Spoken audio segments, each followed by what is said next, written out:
लारे सनी कारी कारी बाल रे चढ़ल बाबूर 16 साल रे उठावा के रंग देखो तरंगी उठावा के रंग देखो उठावा के रंग देखो तरंगी हवा के झकोर नहीं लागे भवरंगी सधिया के तू मिला कर पानी सा जीन्स ढीला करा पानी सा जीन्स ढीला करा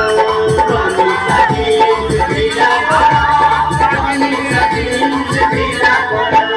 किसिया में लाल पिया चमकेला गजरा कारी कारी अखियां में सुहेला भाषा भी रंजस